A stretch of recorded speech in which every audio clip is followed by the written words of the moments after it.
Napansin ng isang munting bata ang isang German Shepherd na tinatawanan at binabaliwala ng lahat. Pero ang sumunod na ginawa ng batang iyon ay nagpaiyak sa lahat ng nakasaksi. At ang mga nangyari pagkatapos ay mag-iiwan sa iyo ng walang masabi. Ang kwentong maririnig mo ngayon ay maaaring baguhin ang pananaw mo sa mundo. Bago tayo magsimula, pindutin mo muna ang like button, ibahagi ito sa isang taong kailangang makarinig nito at sabihin mo sa comments kung saan ka nanonood. Maaga pa ang araw sa Willowbrook Park. Ang liwanag ng araw ay banayad na sumisinag sa mga dahon ng mga puno. Normal ang lahat sa paningin pero may kakaibang pakiramdam sa paligid. Masayang naglalaro ang mga bata, puno ng halakhak ang hangin, pero isang bahagi ng palaruan ay tahimik at tila iniiwasan. Hawak ni 5 taong gulang na si Luca ang kamay ng kanyang ina, si Elisa, habang pinagmamasdan niya ang paligid gamit ang kanyang mausisang asul na mga mata. "Ma," mahinang sabi niya, sabay turo sa mga matatanda na nagkukumpol malapit sa lumang punong oak. Bakit sila lahat nakatingin doon? Sinundan ni Elisa ang tinuturo ng anak at nakita rin niya ang eksena. Isang grupo ng matatanda ang nagtipon, mabababa ang boses pero halatang tensyonado. Hindi man niya marinig ang eksaktong mga salita, ramdam niya ang bigat ng usapan. Mas humigpit ang hawak ni Luca sa kamay ng ina habang papalapit sila. Nakaharap ang mga matatanda sa gitna, parang may tinatakpan sa loob. Nakilala ni Elisa ang ilan, si Ginang Roldan mula sa kanilang kalye, si Ginoong Morales at iba pang pamilyar na mukha sa kanilang bayan. At doon niya ito narinig. "Delikado yang hayop na yan," mariing sabi ni Ginang Roldan. "May dapat tumawag sa animal control bago pa diyan umatake sa bata." "Tingnan niyo ang mga peklat," dugtong ng isa. "Kita namang palaban yan, problema talaga ang mga askal." Naramdaman ni Luca ang biglang pagbigat ng dibdib. Ano ang pinag-uusapan nila? Tumayo siya sa dulo ng mga paa para sumilip sa pagitan ng mga tao. Hindi niya makita ng buo, puro seryosong mukha at mga daliring nakaturo lang ang nakita niya. Pero sa maliit na siwang, napansin niya ito. Nakakuba sa paanan ng matandang puno ang isang malaking aso. Pinakamalaki sa lahat ng asong nakita ni Luca. Marumi ang balahibo, buhaghag, may mga kalbong parte nakita ang mapula at sugatang balat. Baluktot ang isang tainga at ang mga mata nito ay malabo at tila pagod. Pero hindi iyon ang unang nakakuha ng pansin ni Luca. Ito'y ang paraan ng pagkakaupo ng aso, napakatahimik, parang gustong maglaho. Nakayuko ang ulo nito, halos hindi humihinga at paminsan-minsang sumusulyap sa mga tao bago muling iiwas ng tingin. Ang lungkot ng tingin ng aso, mahina niyang bulong. Lumuhod si Elisa sa tabi ng anak, ramdam ang lungkot sa boses nito. "Anak, baka may sakit yan o malubha ang sugat, dapat umiwas tayo." Pero hindi maalis ni Luca ang tingin niya sa aso. Habang ang lahat ay nagsasalita ng malakas at may pangungutya, tahimik niyang pinagmamasdan ang bawat kilos nito. Hindi ito umuungol, hindi ito tumatahol, hindi ito mukhang delikado. Sa halip, para itong takot na takot, at sa puso ni Luca may kirot na hindi niya maipaliwanag. "3 araw na yang nakahiga dyan," sabi ni Ginoong Morales. "Tinitingnan lang ang mga tao, nakakakilabot." Niayaw na ng mga anak ko pumunta sa bahaging to, sabat ni Ginang Roldan. Sira ang saya sa parke dahil diyan. Naluha si Luca. Para bang ang mga matatanda ay walang pakialam kung naririnig sila ng aso. Para bang wala itong damdamin. Pero napansin ni Luca, bawat mapanirang salita, bahagyang gumagalaw ang tainga ng aso. Parang nais nitong lumiit at magtago. May naghagis ng stick kahapon, kwento ng mas batang lalaki habang natatawa. Hindi man lang gumalaw, para lang estatwa. Napansin ni Luca ang sariwang hiwa sa itaas ng mata ng aso, pula at sugat pa rin. May nanakit dito, at ang iba'y pinagtatawanan pa iyon. "Tara na, Luca," mahinang sabi ni Elisa. "Doon tayo sa duyan." Pero hindi kumilos si Luca, hindi niya maunawaan paano naging ganito kalamig ang puso ng mga taong kilala niya. Bakit walang gustong tumulong? Dahan-dahang iniangat ng aso ang ulo at saglit na nagtagpo ang kanilang mga mata. Isang tahimik na sandali, tila may lihim na mensaheng naipasa sa pagitan nila. Marahang kumampay ang buntot ng aso, halos hindi mapansin pero sapat para makita ni Luca. "Manakita mo yon?" sabik niyang bulong. Kinampayan niya ako ng buntot. Sumulyap si Elisa pero muli na namang yumuko ang aso. "Hindi ko yata nakita, anak," malumanay niyang sagot. "Ang mga ganitong aso kasi bihira ng..." Pero ginawa niya, mariing sagot ni Luca. "Alam niyang iba ako sa kanila." Unti-unting nagsialisan ang mga tao, dala ang kanilang malupit na pagkamausisa.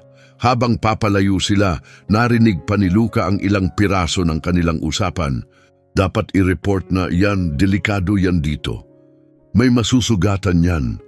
Pero hindi na nakikinig si Luca, nakatutok ang mga mata niya sa aso. At ang aso, nakatingin pa rin sa kanya. Kahit marahang inaakay na siya ni Elisa papunta sa palaruan, panay ang lingon ni Luca. Muling iniangat ng German Shepherd ang ulo nito at nakatingin sa kanya, ang malabong mga mata ay tila banayad at kalmado. "Mama, gusto kong ibigay sa kanya yung crackers ko," biglang sabi ni Luca. Naalala ang maliit na cheese snack sa bulsa na inilagay ni Elisa kaninang umaga. "Huwag, Luca," maring sagot ni Elisa. "Hindi natin kilala ang asong yan, baka mapanganib."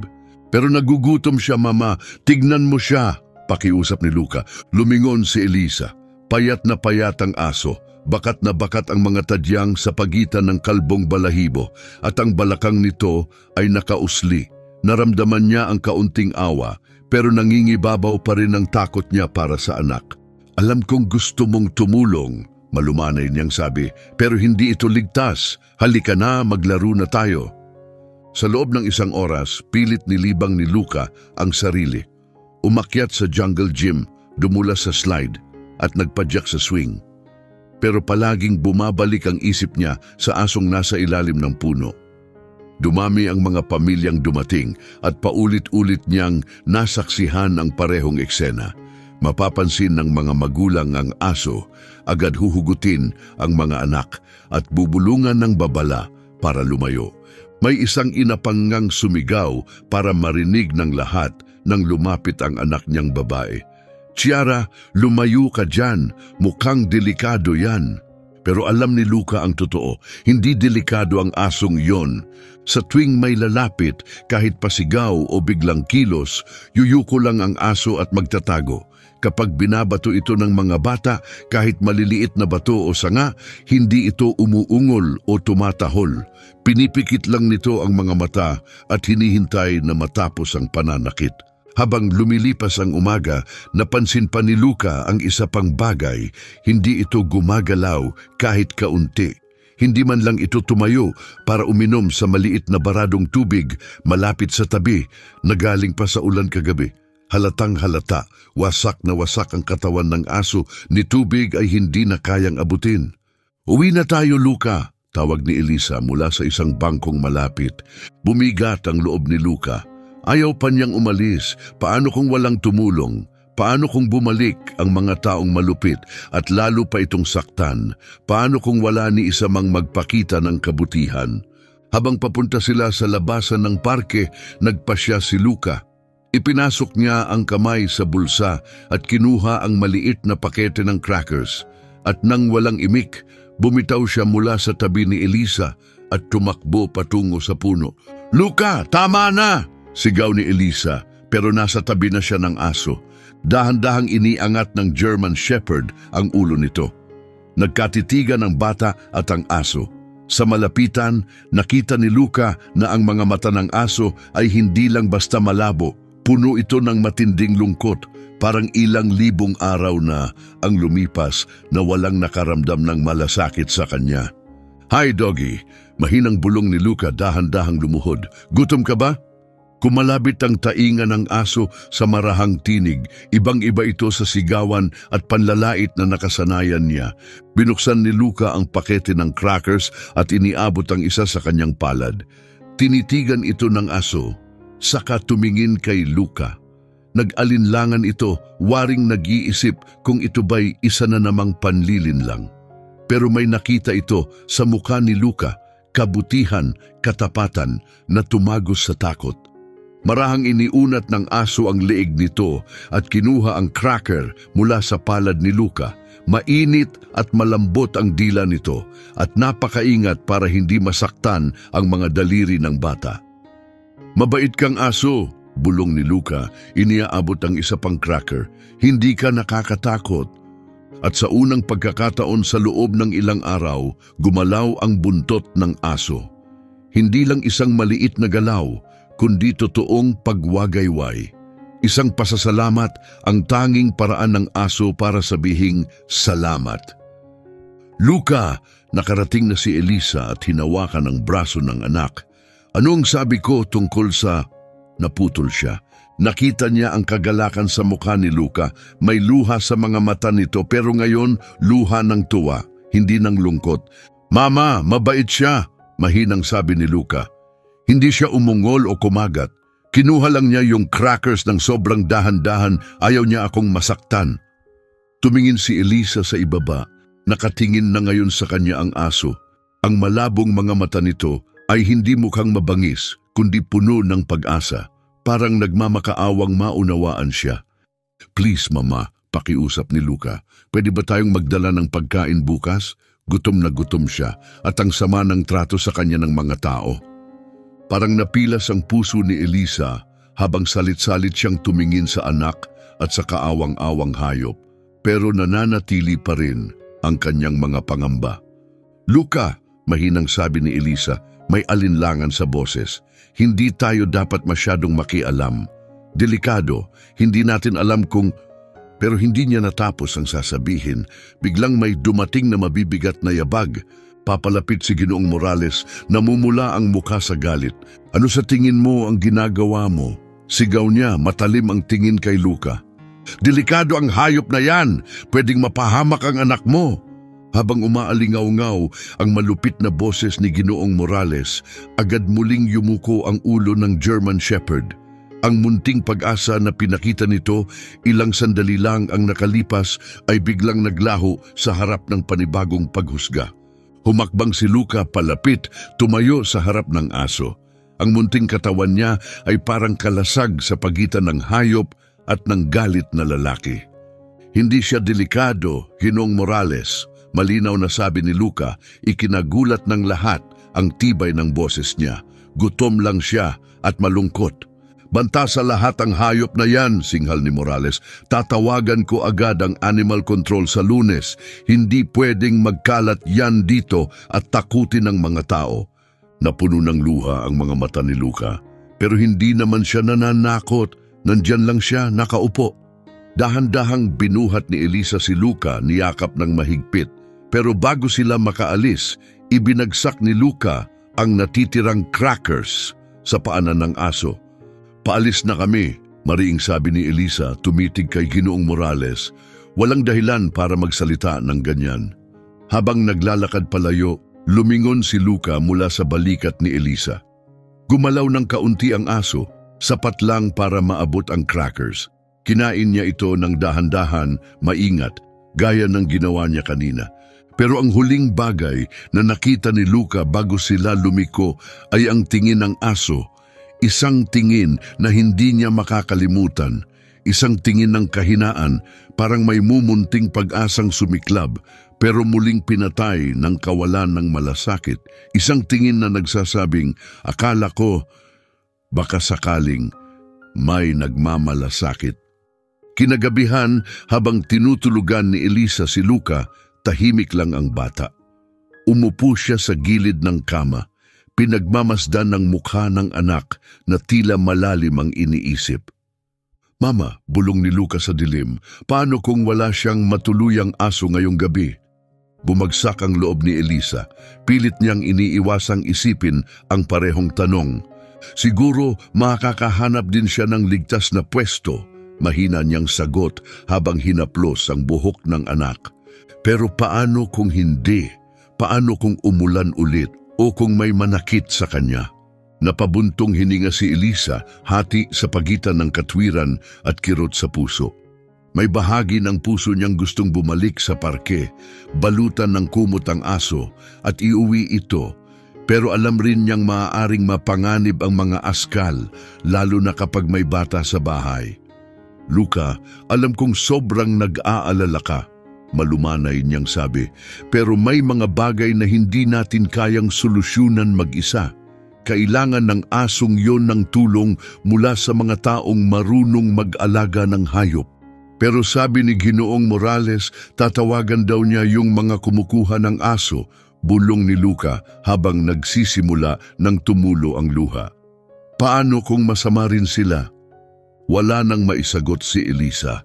Kilala nilang may masamang reputasyon ang animal control sa kanilang maliit na bayan, lalo na sa mga malalaking asong gala. Hinawakan niyang mahigpit ang kamay ni Luca. Subukan mong matulog, anak, bulong niya habang hinalikan ang noo nito. Baka bukas ay mas maganda ang mangyari. Pero hindi nakatulog si Luca. Nakahiga lang siya, nakatitig sa kisame, iniisip ang German Shepherd na mag-isa pa rin sa ilalim ng punong yon. Inalala niya kung gaano kaingat kumain ang aso ng crackers, kung paanong kumampay ang buntot nito nang maramdaman ang kabutihan, at kung gaano kalalim ang lungkot sa mga mata nito. At ilang oras matapos, ang hating gabi, nagpasya si Luca. Bukas kahit anong sabihin ng matatanda, kahit anong pigil nila sa kanya, babalik siya. Kailangan siya ng asong yon at si Luca ang magiging taong yon. Hindi niya alam na ang pagpiling iyon ay babago sa lahat.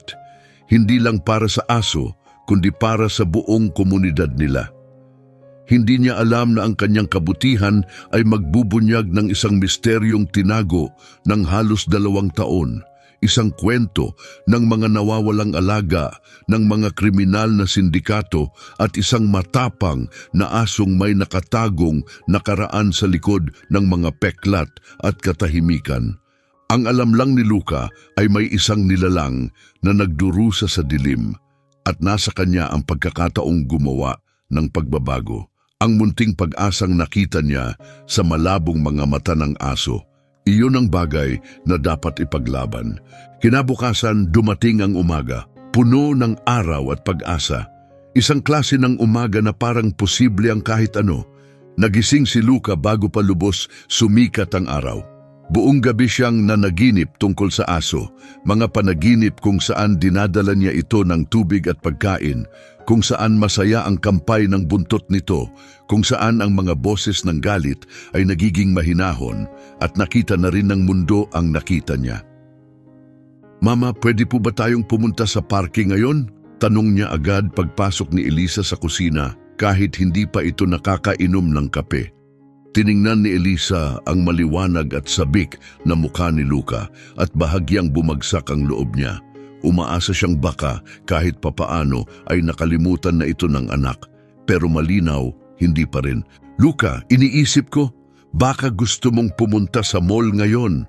Mahinang sabi niya. May bagong toy store. Gusto mong silipin? Pero mama, agad na sagot ni Luca, paano na yung aso? Hinihintay niya ako. Luca, baka wala na siya roon.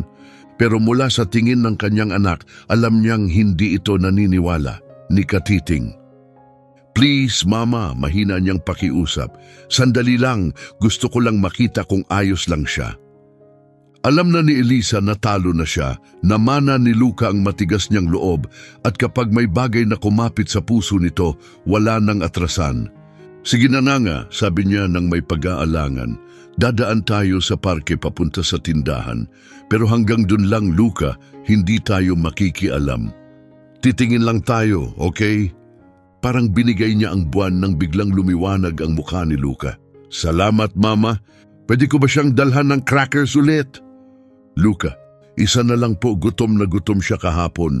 Nagatubili si Elisa, saka napabuntong hininga at sumuko. Sige, isa lang, pero hindi tayo magtatagal at siguradong hindi natin siya iuuwi. Makalipas lang ang ilang minuto, pumasok na sila sa gate ng parke. Mahigpit ang hawak ni Luca sa kamay ng ina, pero panay sulyap niya sa malaking punong oak sa unahan. Mabilis ang tibok ng puso niya sa pag-asang may halong kaba. Paano kung wala na ang aso? Paano kung may kumuha na sa kanya? Paano kung... Ayun siya! Mahina niyang bulong. Marahang hinila ang kamay ng ina. Nasa ilalim pa rin ng puno ang German Shepherd. Nakakulubong pa rin sa puno gaya ng kahapon. Pero may mas masama sa itsura niya ngayon. Mas payat ang katawan, mas marupok. May mga bagong sugat sa mukha. May ibang taong dumaan at sinaktan siya. Bumitaw si Luca at tumakbo papalapit sa aso. Halos hindi lumalapat sa lupa ang kanyang mga paa. Hay kaibigan, bumalik ako, dinalhan kita ng almusal. Iniangat ng aso ang ulo nito at sigurado si Luca nakilala siya ng matandang mata. Kumampay ang buntot nito ng marahan at sinubukang tumayo na parang gustong magmukhang maayos sa harap ng kaibigan niyang maliit. Oh no! Bulong ni Luca habang lumalapit. Anong nangyari sa'yo? May mga sariwang sugat sa nguso ng aso at bahagyang napunit ang isang tainga. Malamang ay binato na naman siya, bato o baka mas masahol pa. Namumuo ang luha sa mga mata ni Luca pero pinilit niyang manatiling kalmado. Kailangan ng aso ng pag-aalaga, hindi luha. Okay lang, mahinang sabi niya habang nakaupo malapit sa aso. May dala akong cheese crackers at kalahati ng sandwich ko. Sabi ni Mama, pwede raw. Tahimik lang ang German Shepherd, pinagmamasdan si Luca habang inaalis nito ang balot ng pagkain. Ngayon, hindi na niya inabot ng isang cracker. Ipinangalat niya ito sa damuhan malapit sa aso. Tiningnan ng hayop ang pagkain, saka si Luca tila naghihintay ng pahintulot. Sige lang, ani Luca, para sa iyo yan. Dahan-dahan bakas ang pilay, lumapit ang aso. Halos hindi niya maigalaw ng maayos ang isang paa habang iniaabot ito sa pagkain. Hindi lang siya natatakot, nasaktan din siya. Mama, halika rito! Sigaw ni Luca. May sugat siya, may dugo, may pilay yung paa niya. Mula sa di kalayuan, mabilis lumapit si Elisa. Nakita niya ang sugatang paa, ang dugo, at kung paano hirap na hirap ang galaw ng aso. Umandar ang pagiging ina niya. Lahat ng tao ng pag-aalaga sa nasugatang tuhod at pag-comfort sa anak ay bumalik sa kanya. Ay kawawa ka naman! Bulong niya habang lumuhod sa tabi ni Luca. Nanigas ang katawan ng German Shepherd nang lumapit siya halatang nag-aalangan. Pero ipinatong ni Luca ang munting palad niya sa tagiliran ng aso at unti-unting naglaho ang tensyon sa katawan nito. Okay lang, mahinang sabi ni Luca. Si Mama yan, mabait siya. Tinutulungan din niya ako kapag nasasaktan ako. Napamulagat si Elisa, ang asong halatang takot sa mga matatanda. Buong-buo ang tiwala kay Luca. Anong itatawag natin sa kanya, Mama? Biglang tanong ni Luca. Kailangan niya ng pangalan. Luca, hindi tayo. Sandali lang, putol niya agad. Baka hindi naman siya sumama sa atin, pero kailangan pa rin niya ng pangalan. Mahalaga yon. Muling tumingin si Elisa sa aso. Sa kabila ng kalunos-lunos na itsura nito, may lakas sa mga mata nito. Parang may dignidad pa rin. Paano kung Rex? Mungkahi niya. Umismid si Luca. Masadong karaniwan, hindi siya basta-basta. Tignan mo yung mga mata niya, parang ulap bago magbagyo, pero yung klase ng bagyong nakakapanatag. Parang nakikisali sa usapan, tumagilid ang ulo ng aso, tila nagtataka. Storm, sabi ni Luca nang may kumpiyansa. Storm ang pangalan niya. Pagkasambit pa lang ng salitang iyon, tumayo ang mga tainga ng aso. Kumampay ang buntot nito, hindi lang basta kampay, kundi buong lakas. Umaalog ang buong katawan. Storm, ulit ni Luca at mas lumiwanag pa ang reaksyon nito. Lumapit pa ang aso at sa mga malabong mata nito ay may liwanag, parang may naalala. Ang weird, mahinang sabi ni Elisa. Parang kilala niya talaga yung pangalan na yan. Pero wala na silang oras para namnamin pa ang reaksyon ng aso. May mga boses na umalingaw-ngaw sa parke. Kumabog ang dibdib ni Luca. Agad niyang nakilala ang malakas at inis na boses ni Ginoong Morales kasama ang ilan pang kapitbahay. Ayan na naman yan, sigaw ni Ginoong Morales. At kasama pa ang isang bata ngayon. Yan mismo ang kinakatakot ko, dagdag pa niya. Automatikong pumwesto si Luca sa harap ni Storm, humarang sa pagitan ng aso at ng mga papalapit na tao. Naramdaman ng aso ang tensyon, ibinaba nito ang ulo at kinurba ang katawan para magmukhang hindi banta. Tinawagan na namin ang Animal Services, deklarasyon ni Ginang Roldan pagdating nila. Kukunin na yan, delikado yang hayop na yan sa publiko. Hindi siya delikado, protesta ni Luca, nanginginig ang boses. Storm ang pangalan niya at nasaktan siya, may nanakit sa kanya. Luca, lumayo ka sa hayop na yan ngayon din, singhal ni Ginoong Morales. Banta yan, tingnan mo puro peklat, halatang nakipaglaban. Baka dahil palagi siyang sinasaktan ng tao, sagot ni Luca nang walang pag-aalinlangan. Ang inosenteng luhika ng bata ay tumagos sa ingay ng mga matatanda. Ipinatong ni Elisa ang kamay sa balikat ni Luca para pakalmahin ito. Paalis na kami. Kalmado niyang sabi, pilit inaayos ang sitwasyon, pero ayaw gumalaw ni Luca. Hindi, Mama, hindi natin siya pwedeng iwan. Mas lalala lang to kung aalis tayo. Mula sa likod ng karamihan may nagsabi, dumating na yung van ng Animal Control.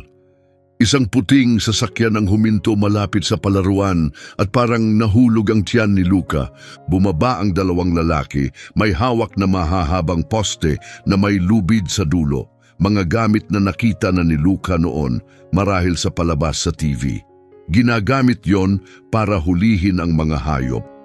Huwag! Sigaw ni Luca, mahigpit na niyakap ang leeg ni Storm. Huwag niyo siyang kunin! Hindi siya masama! Parang naintindihan ni Storm ang nangyayari. Nanginig ang katawan nito at isinandal ang sarili sa yakap ni Luca na parang siya na lang ang tanging ligtas na lugar sa mundo. Anak, kailangan mong lumayo sa aso, babala ng isang opisyal habang marahang lumalapit. Para sa kaligtasan mo ito. Hinding-hindi niya ako sasaktan, matatag na sagot ni Luca. Mabait siya, panoorin niyo. Sa gulat ng lahat, inilabas ni Luca ang natirang piraso ng kanyang sandwich mula kahapon. Maingat itong kinuha ni Storm mula sa kanyang kamay, halos hindi man lang madampi ang mga daliri ni Luca.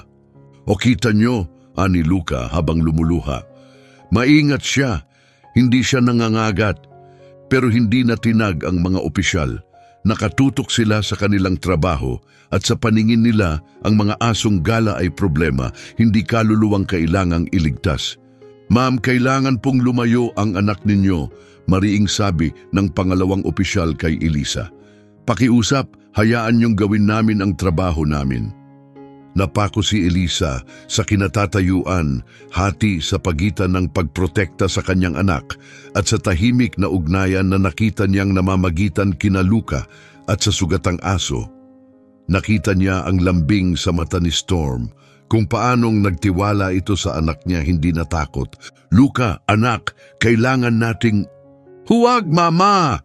Sigaw ni Luca lalong hinigpitan ng yakap. Papatayin nila siya. Alam kong gagawin nila yon. Dumami na ang mga taong nakapaligid sa kanila. May ilan ng pabulong na nag-uusap, nagsisimulang magbago ng isip matapos makita kung gaano kabait si Storm kay Luca. Ewan ko, bulong ng isang babae. Parang kalmado naman siya sa bata. Baka hindi nga siya delikado. Wala akong pakialam, malakas na sabi ni Ginoong Morales. Aso pa rin yan sa kalye. Pwedeng may garapata, sakit, hindi natin alam. Lalong lumakas ang panginginig ni Storm. Ramdam ni Luca iyon sa kanyang mga bisig. Hindi lang ito takot sa mga tao, kundi mas malalim pa. Ang mga uniforme ay tila nagpaalala ng isang nakaraang puno ng sakit at takot. Please, pakiusap ni Luca, tumitingala sa ina, pula ang mga mata sa pag-iyak. Pwede ba natin siyang iuwi kahit hanggang gumaling siya? Luca, hindi natin pwedeng... Aalagaan ko siya, singit ni Luca. Pakakainin ko siya, suklayin, lilinisin ang dumi niya. Please, Mama, kailangan niya tayo. Tiningnan ni Elisa ang munting mukha ng anak na may bakas ng luha, saka ang takot na asong nasa tabi nito, na ang mga mata ngayon ay kasing pakiusap ng sa anak niya. Muling bumalik sa isip niya ang sariling kabataan, kung paanong nakiusap din siya noon sa magulang para alagaan ang isang pusang gala. Tumanggi ang mga ito. Ilang araw siyang umiyak noon, pero hindi ito pusa. Isa itong malaking aso, sugatan, takot, at maaaring hindi mapagkakatiwalaan. Maaaring may sakit siya, baka hindi na siya gumaling, o baka hindi na siya kailanman maging ligtas kasama sa bahay. Ma'am, kailangan na po talaga naming kunin ang aso, sabi ng unang opisyal habang lumalapit na may hawak na pole. Pagkakita pa lang ni Storm sa metal na loop, biglang nag-iba ang lahat sa kanyang katawan. Ang tahimik at kalmadong asong kanina lang ay nakayakap kay Luca, ngayon ay biglang nanigas. Bumuka ang kanyang bibig sa mahinang ungol, pero ang ungol ay hindi para kay Luca o Elisa. Nakatuon ito sa mga opisyal at sa kanilang mga gamit. O ayan na, sabik na sabi ni Ginoong Morales. Sabi ko na nga ba delikado yan, tingnan niyo ang mga ngipin. Ngunit hindi umatras si Luca, ramdam niya ang panginginig ni Storm, ang nanginginig na buong katawan, hindi dahil sa galit, kundi dahil sa purong takot. Ang ungol ay hindi babala, ito'y desperasyon. Takot lang siya, matatag na sabi ni Luca, na ang tinig ay mas kalmado kaysa inaasahan ng lahat. Hindi ka ba matatakot kung may lalapit sa'yo na may hawak na ganung stick? Nagduda ang unang opisyal. Sa dami ng taon niya, sanay na siya sa mga asong umaatake, tumatahol, sumusugod, pero iba ito. Hindi nag-aasal si Storm na parang banta. Hindi siya sumusugod, hindi siya kumakagat, hindi siya nagtatanggol ng teritoryo. Hinahawakan lang niya ang natitirang lakas. Siguro hintayin muna natin sandali, mahinang sabi ng pangalawang opisyal. Hindi naman siya agresibo sa bata. Pero asong gala pa rin yan, tugon ng una. Tungkulin nating alisin siya rito.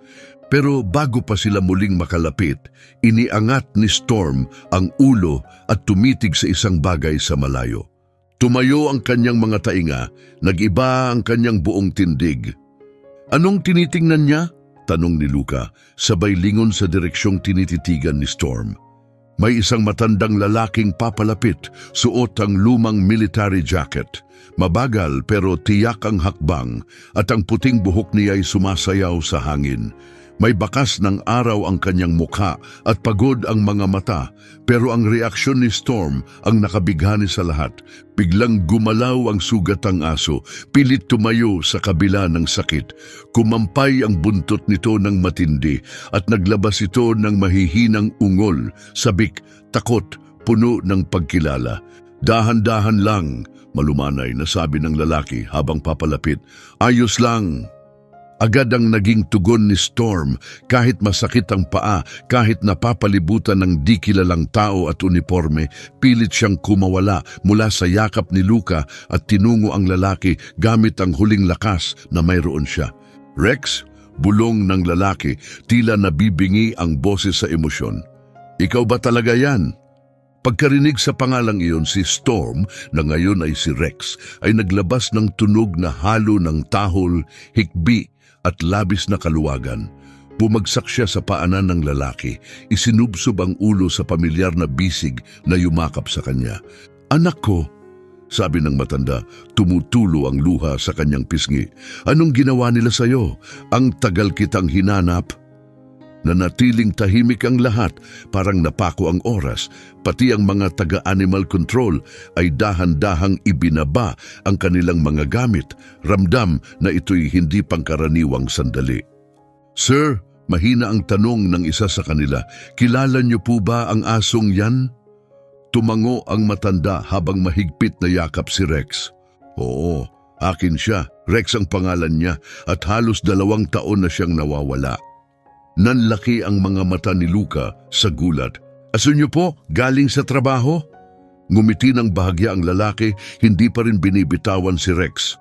Ako si Mateo Delgado, dati akong K-Siyam na officer. Si Rex ang partner ko, 8 taon kaming magkasama, humahabol ng mga kriminal, naghahanap ng nawawala, tumutulong na panatilihing ligtas ang bayan natin. Nagkaroon ng bagong bulungan sa paligid. Hindi pala basta-bastang aso si Storm. Isa siyang trained service dog, isang bayani na may nakaraan. Pero paano siya napunta rito? Tanong ni Elisa habang pinoprotektahan pa rin si Luca. Biglang dumilim ang mukha ni Mateo. Nawala siya nang magsimula akong magpagamot sa cancer, sabi niya. Hindi ko siya kayang alagaan habang ginagamot ako, kaya ipinagkatiwala ko siya sa isang kasamahang pulis. Tumigil siya sandali, bahagyang nakakuyom ang panga. Sabi ng pulis na yon, tumakas daw si Rex. Pero hindi ako naniwala, hindi tatakas si Rex. Tumingala si Luca sa kanya. Ano po sa tingin niyo ang totoong nangyari? Marahang hinaplos ni Mateo ang mga peklat ni Rex para bang binabasa ang kwento sa mga sugat nito. Sa palagay ko may kumuha sa kanya. May nakapansin kung gaano siya kahusay, sanay, masunurin, mahalaga. Baka ibinenta siya o ginamit sa masamang bagay. Nagtinginan ng mga opisyal, may narinig na rin silang ganitong kaso noon, magagaling na asong kinidnap at pinasok sa madilim at iligal na mundo. Ni-report niyo po ba? Tanong ng unang opisyal. Maraming beses, sagot ni Mateo, may pait sa boses. Pero dahil walang lead, walang impormasyon kung sino ang may hawak sa kanya, ang sabi nila, wala raw silang magagawa. Araw-araw ko siyang hinanap mula noon. Nagpalipat-lipat ng tingin si Luca kay Mateo at kay Rex, ramdam ang sakit para sa kanilang dalawa. Ibig sabihin, hindi pala talaga siya askal? Mahina niyang tanong. Hindi, mahinang tugon ni Mateo. Mahal siya palagi, may tahanan siya palagi. Hindi lang niya alam kung paano bumalik. Iniangat ni Rex ang ulo at tumingin kay Luca. May kung anong mensahe sa kanyang mga mata, malalim na pasasalamat na parang naiintindihan niya ang papel na ginampanan ng batang ito sa pagbalik niya. Kung hindi dahil sa kabutihan ni Luca, kung hindi siya naging tagapagtanggol, kung hindi niya tinawag ang asong ito sa pangalang halos kapangalan ng tunay nitong pangalan, baka hindi na nangyari ang sandaling ito. Pwede po ba siyang sumama sa inyo ngayon? Tanong ni Luca, may kislap ng pag-asa sa mukha. Biglang bumigat ang mukha ni Mateo. Sana anak, pero nasa isang care facility na ako ngayon. Hindi sila nagpapapasok ng aso. At hindi na rin ako sapat ang lakas para alagaan siya sa paraang nararapat. Bumagsak ang balikat ni Luca. Pagkatapos ng lahat, ang pagkakatagpo sa tunay na amo, ang buong katotohanan, baka walang masayang wakas. Pero pagpapatuloy ni Mateo habang maingat na pinagmamasdan si Luca, nakita ko kung paano mo siya inalagaan. Hindi mo lang siya pinakain, pinrotektahan mo siya at nagtitiwala siya sa'yo. Malaking bagay yon. Tumingin si Luca sa kanyang ina, kumikislap ang mga mata. Mama, ramdam ni Elisa ang bigat ng pasya. Tiningnan niya ang anak, saka ang matandang halatang mahal ang aso. Pagkatapos ay si Rex na para bang siya na ang naghihintay sa kanyang sagot, puno ng pag-asa ang mga mata. Hindi ko alam, tapat niyang sabi, malaking responsibilidad ito, hindi pa natin alam kung anong klaseng pag-aalaga ang kailangan niya. Ako na ang bahala doon, mabilis na alok ni Mateo. Kabisado ko ang lahat tungkol sa kanya, ang ugali niya, kalusugan, training. Tuturuan ko si Luca kung paano siya alagaan. At ako na rin ang sasagot sa gastos sa gamutan, dagdag pa niya. Matagal na akong nag-iipon, umaasang makikita ko siya ulit. Ito na ang pinakakaya kong gawin. Pinigil ni Luca ang hininga.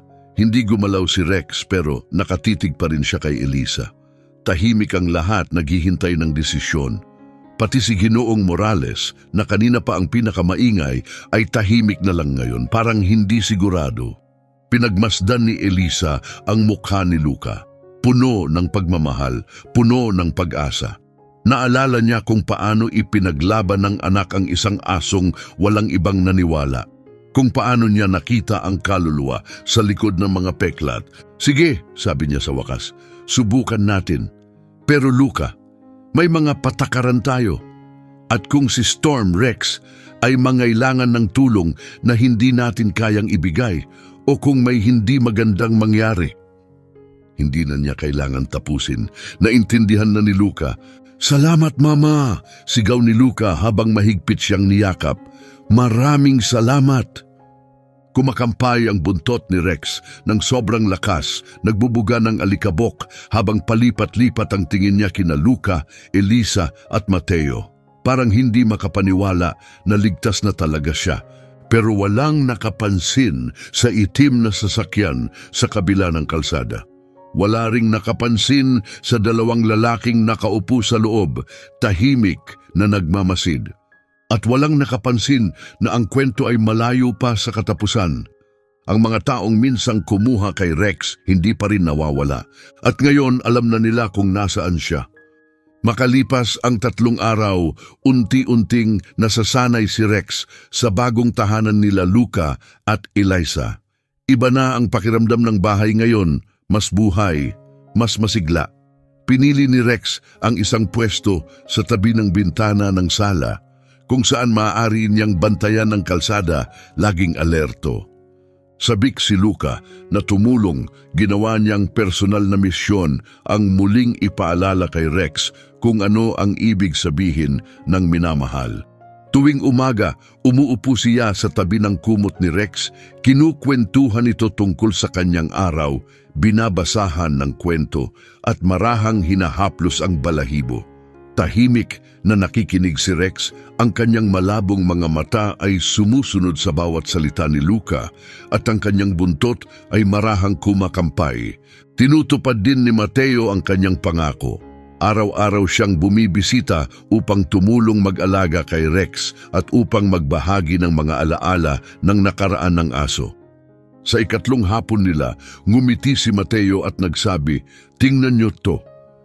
Itinaas niya ang kamay sa isang tiyak na kilos at agad na tumayo si Rex. Tuwid ang tindig, alerto ang mata, tumugon na para bang walang lumipas na panahon.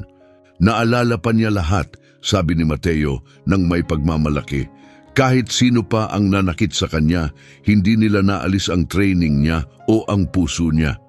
Palakpak ng palakpak si Luca. Ang galing niya! Pwede niyo po ba akong turuan kung ano ang ibig sabihin ng mga senyas? Siyempre, tango ni Mateo, pero tandaan mo, hindi lang alaga si Rex, sanay siyang magprotekta, makaramdam ng panganib at maghanap ng nawawala. Hindi nawawala ang instincts na yan. At para bang pinatutunayan ng sinabi ni Mateo, biglang tumayo si Rex mula sa tabi ng bintana. Tumuwid ang kanyang mga tainga, nanigas ang kanyang mga kalamnan. Hindi siya tumahol, pero may mababa at malalim na tunog na lumabas sa kanyang lalamunan. Hindi ito galit, pero hindi rin ito palakaibigan. Ano yon, boy? Tanong ni Luca lumapit sa bintana. Sa labas, may nakaparadang itim na kotse sa kabila ng kalsada, ang parehong sasakyang nakita rin kahapon at noong isang araw. Napansin na ito noon ni Elisa, pero hindi niya binigyan ng pansin. Maraming kotse ang pumaparada sa kalye nila, pero ang reaksyon ni Rex ay iba, nakakakilabot. Ayan na naman yung kotse! Mahinang sabi ni Elisa, lumapit sa bintana. Parang ilang araw na siyang nagpapakita. Naging seryoso ang mukha ni Mateo. Kailan mo pa ito napapansin? Simula nang dalhin namin si Rex pauwi, sagot ni Elisa. Akala ko lang may binibisita silang kapitbahay. Pinagmasdan ni Mateo ang sasakyan na may lumalalim na pag-aalala. Sobrang itim ng tint sa bintana at may putik sa bahagi ng plaka. Ano sa tingin mo, Rex? Tanong niya sa aso. Agad ang sagot ni Rex at nakakabahala. Umatras siya mula sa bintana at ang kanyang buong kilos ay mula alerto patungong halatang balisa. Hindi ito ang kilos ng asong may nakitang estranghero. Ito ang kilos ng hayop na nakaramdam ng isang bagay, pamilyar pero mapanganib. Dapat tayong tumawag ng pulis, matatag na sabi ni Mateo. Pulis? Ulit ni Elisa may pagtataka. Hindi ba sobra naman yon? Nakaparada lang yan. Elisa, hindi mo naiintindihan ang pinagdaanan ni Rex para mag-react siyang ganito. Huminto si Mateo, pinanood si Rex na nagsimulang maglakad-lakad ng balisa. Sa palagay ko, hinahanap siya ulit ng mga kumuha sa kanya noon. Nanlaki ang mata ni Luca. Gusto nila siyang kunin ulit? Hindi ko tiyak, buddy, pero hindi ako pwedeng makipagsapalaran. Kinuha ni Mateo ang kanyang telepono at nagdial. Detective Torres, si Mateo Delgado to. Sa tingin ko may posibleng sitwasyon na kinasasangkutan ng dati kong K9 partner. Habang kausap ni Mateo ang detective, nakatutok ang mata ni Elisa sa sasakyan. Para bang naramdaman ng mga nasa loob na pinagmamasdan sila. Bigla itong umandar, lumiko sa kanto at nawala. Umalis na sila, mahina niyang sabi. Itinaas ni Mateo ang kamay habang nasa tawag pa. Naintindihan, magiging alerto kami. Salamat. Pagkababa ng tawag, humarap siya kina Elisa at Luca. Magpapadala si Torres ng mga patrol para mag-ikot. Sinabi niyang tumawag agad tayo kung bumalik yung sasakyan. Pero bakit gusto pa rin nila si Rex? Tanong ni Luca, dahan-dahang hinaplos ang ulo ng aso. Matanda na siya at sugatan. Umupo si Mateo sa silya at biglang lumitaw sa kanyang anyo ang bigat ng kanyang edad. Luca, ang sasabihin ko sa iyo ay baka medyo mahirap maintindihan, pero si Rex, hindi lang basta retiradong police dog. Kahit sa mga K-Sham, kakaiba siya. Kakaiba paano? Tanong ni Elisa habang umuupo sa sofa kasama si Luca. Sanay si Rex na humanap ng droga, oo. Pero mayroon din siyang advanced na kakayahan sa scent tracking. Kaya niyang sundan ang amoy kahit ilang araw o linggo na ang lumipas. Nakakahanap siya ng mga taong hindi na makita ng iba. Ang tagumpay niya, walang kapantay. Tumingin si Luca kay Rex na ngayon ay nakahiga na sa paanan niya kahit alerto pa ring nakabantay sa bintana. Parang superhero na aso? Bahagyang ngumiti si Mateo. Parang ganon. Pero ang ganitong klaseng kasanayan, ang training na tulad ng sa kanya, sobrang mahalaga para sa mga maling tao. Anong ibig mong sabihin? Tanong ni Elisa habang biglang bumigat ang pakiramdam niya. Mga kriminal, drug cartel, smuggler, handa silang magbayad ng malaki para sa asong tulad ni Rex. Hindi para tumulong, kundi para gamitin ang training niya para makaiwas sa hulihan. Tumahimik ang buong silid. Binago ng mga salita ni Mateo ang lahat. Hindi lang pala basta ninakawan si Rex. Isa siyang target, mahalaga at delikado sa maling mga kamay. Kaya nang mawala siya 2 taon na ang nakalipas simula ni Elisa. Sa tingin ko, sinadya talaga, sagot ni Mateo. Naniniwala akong ninakaw nila siya at ngayong nakatakas siya sinusubukan nilang hanapin siya muli. Napuno ng luha ang mata ni Luca, pero ayos na siya ngayon, nasa amin na siya. Hinawakan ni Mateo ang balikat niya ng marahan at sisiguraduhin nating manatili siyang ligtas. Pero kailangan nating maging alerto. Gabi na, makalipas ang pag-alis ni Mateo at habang dapat ay tulog na si Luca, muling sinuri ni Elisa ang lahat ng kandado sa mga pinto at bintana. Humimpil si Rex sa hallway sa pagitan ng kwarto ni Luca at ng pinto sa sala, tila parang gwardiya na nakabantay. Bandang hating gabi na nang unti-unting pumikit si Elisa hanggang sa marinig niyang gumalaw si Rex sa ibaba. At may tunog na nagpapatigil sa kanya. Tumatahol si Rex, hindi yung tahol na masaya o pabirong tunog, kundi mababa, matalim at agarang babala. Kinuha ni Elisa ang kanyang telepono at tahimik na pumunta sa itaas ng hagdan. Nakatayo si Rex sa harap ng pintuan, naninigas at nakatutok. Tahol ng tahol sa kung anong nasa labas. Rex, shh! Bulong niya pero hindi ito tumigil. Bumalik na ang training ni Rex. Nakabantay siya.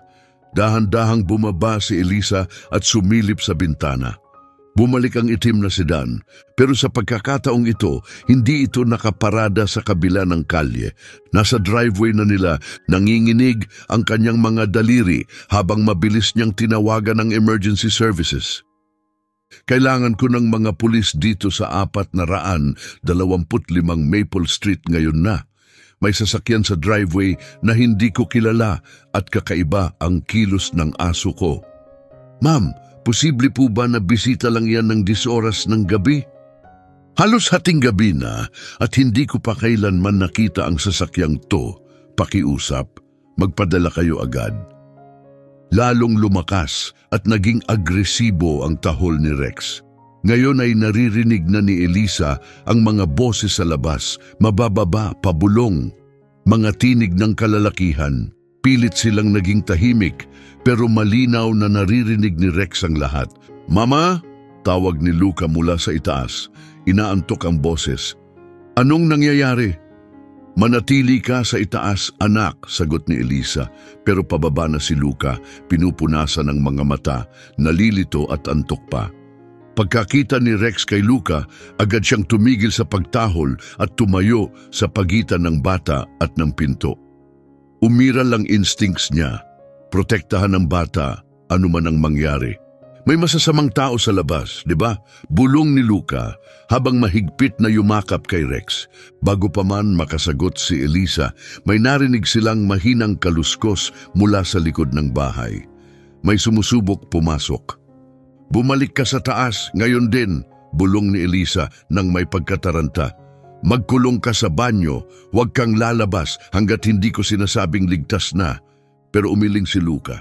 "Hindi ko iiwan si Rex." Nagpatuloy ang kaluskos at si Rex ay naglabas ng malalim at mapanganib na unggol. Lahat ng bahagi ng kanyang katawan ay handang ipaglaban ang mga mahal niya. Nag-vibrate ang cellphone ni Elisa, isang text message mula sa hindi kilalang numero. "Gusto lang namin ang aso, ilabas niyo siya at walang masasaktan." Parang gumuho ang kanyang loob. Alam ng mga taong ito ang numero niya, matagal na pala silang nanonood. Pinag-aralan ang bawat galaw nila, pinagplanuhan ito. Mabilis siyang nag-type ng sagot. "Parating na ang mga pulis." Agad ang sagot, "Wala pa silang dumarating. Pinagmamasdan namin kayo. Ibigay niyo ang aso o papasok kami." Tumingin si Elisa kay Rex na ngayon ay nakatayo sa harap ni Luca na parang panangga. Sa kabila ng kanyang edad at malabong mga mata, hindi pa rin nawawala ang apoy sa loob niya. Ibibigay niya ang lahat para lang protektahan ang batang ito. "Rex, halika!" mahinang bulong ni Elisa. Tumingin si Rex sa direksyon ni Elisa pero hindi siya gumalaw. Hindi niya iiwan si Luca. At saka dumating ang tunog na matagal nang hinihintay ni Elisa, mga sirena, papalapit. Biglang naging magulo ang mga boses sa labas. Tumigil ang kaluskos. May pumutok na tunog ng mga pintuan ng sasakyan at umarangkada ang makina ng itim na sedan. Pagdating ng mga police cruiser, wala na ang sasakyan, pero may naiwan ng mga nanghimasok. May mga sariwang bakas sa paligid ng kandado, sa likod ng bahay, malalim na mga yapak sa garden bed, at sa ilalim ng sasakyan ni Elisa, isang maliit na bagay na nakakabit sa frame. "GPS tracker ito," sabi ni Officer Marquez habang hawak ito. "Matagal na nilang sinusundan ang mga galaw ninyo." Dumating si Detective Torres. Makalipas ang 20 minuto, nagsimulang kumuha ng larawan at mangalap ng ebidensya. "Mrs. Rivas," seryosong sabi niya, "kung sino man ang gumawa nito, alam nila ang ginagawa nila. Ang paraan ng paglapit nila sa bahay ninyo, ang paggamit nila ng surveillance gear, ang tiyempo, hindi ito random na pagnanakaw." Yumakap si Elisa kay Luca na mahigpit pa ring kapit kay Rex. "So, anong ibig sabihin nito para sa amin?" "Ibig sabihin, hindi sila titigil. Gusto nila si Rex pabalik at hindi sila natatakot lumabag sa batas para makuha siya." Ilang sandali lang, dumating na rin si Mateo, halatang balisa habang ikinukwento ni Torres ang mga nangyari. "Mateo, Mahinang sabi ng detective, kailangan nating balikan ang lahat ng nangyari nang mawala si Rex, bawat detalye. Umupo si Mateo nang mabigat, nanginginig ang mga kamay. Paulit-ulit ko nang iniisip yon. Si Rex ay pansamantalang inalagaan ni Officer Jimenez habang nagpapagamot ako. Isang umaga, sabi ni Jimenez pinalabas daw niya sa bakuran, pero hindi na raw bumalik. Walang butas sa bakod, walang bukas na gate, basta na lang nawala. Hindi ka naniwala? Tanong ni Torres. Ni isang segundo hindi, sagot ni Mateo. Hindi tatakbo si Rex, sobrang loyal niya. Kahit makalabas siya, hindi siya lalayo. Babalik siya, hindi siya basta nawawala.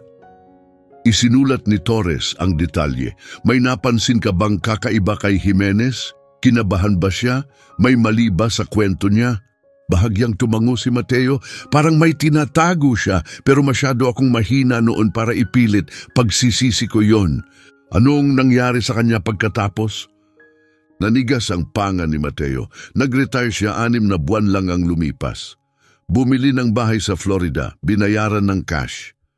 Sabi niya nakaipon daw siya pero hindi naman normal na makabili ng bahay sa cash mula sa sahod ng pulis, dugtong ni Torres. Eksakto, sagot ni Mateo.